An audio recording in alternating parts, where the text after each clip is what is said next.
लीजिए सुनिए O Henry की लिखी कहानी पीले कुत्ते के संस्मरण, मेरी यानी समीर गोस्वामी की आवाज में।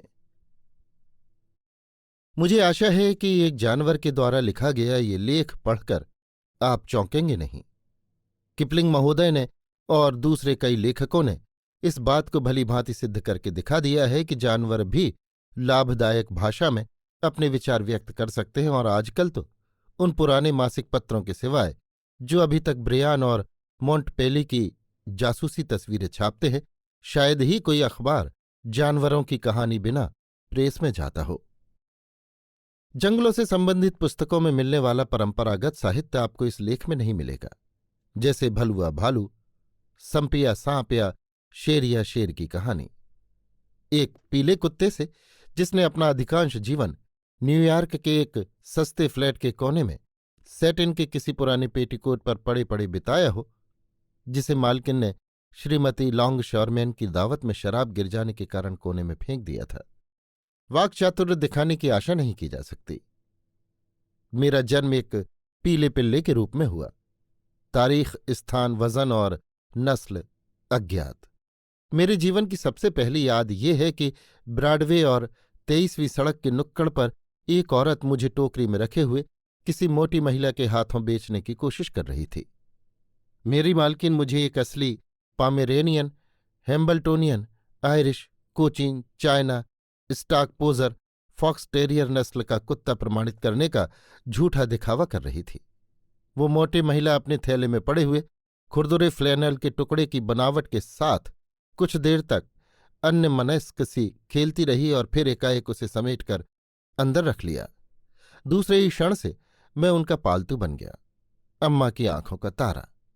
प्यारे पाठक, क्या कभी आपका पाला किसी 200 पौंड वजन वाली भारी भरकम महिला से पड़ा है, जो अनेक प्रकार की दुर्गंधियों से युक्त अपनी नाक को आपके पूरे शरीर पर रगड़ती हुई एमा इम्स जैसी आवाज में आपको अपना प्यारा दुलारा आंखों का तारा कहती रहे?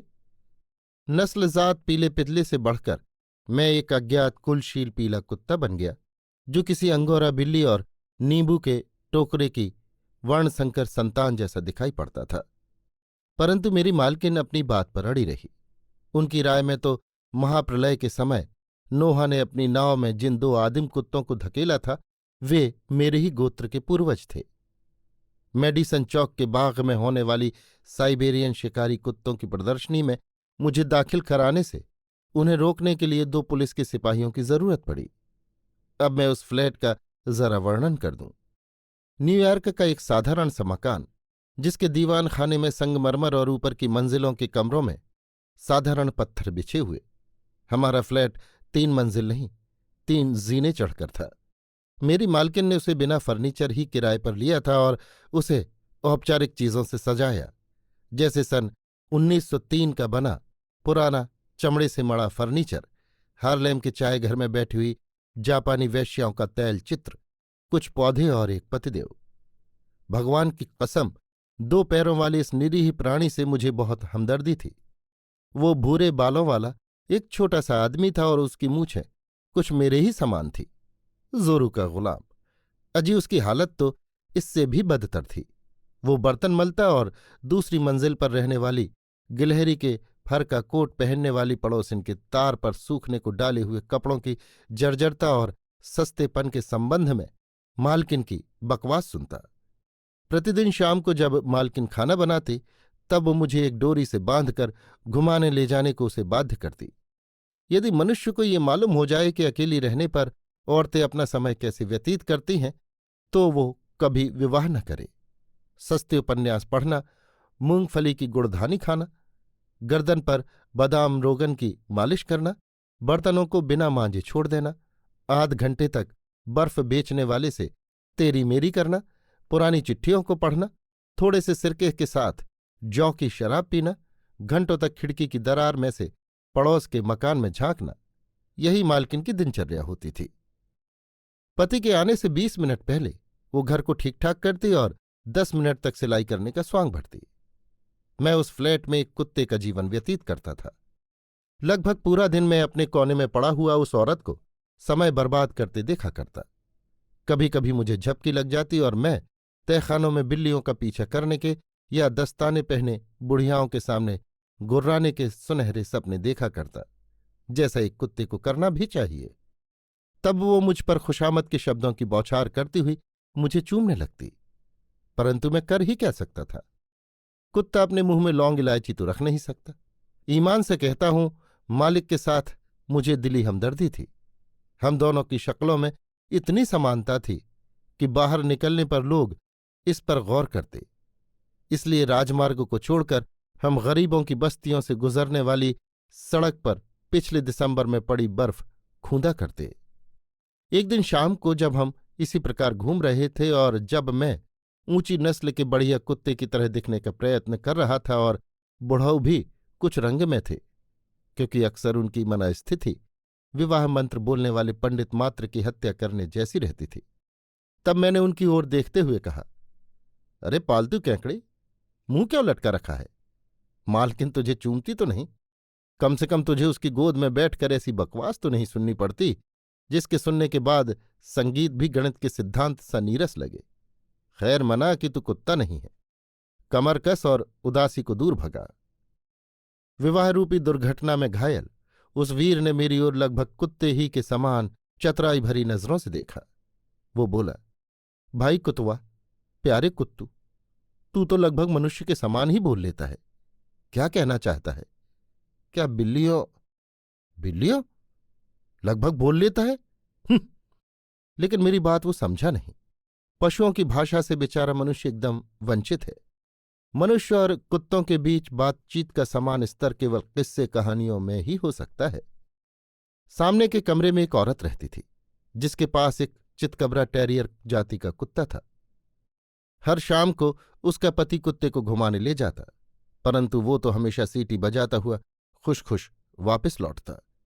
एक दिन नीचे की मंजिल पर मैंने उस कुत्ते से दुआ सलाम की और उससे इस बात का रहस्य पूछा।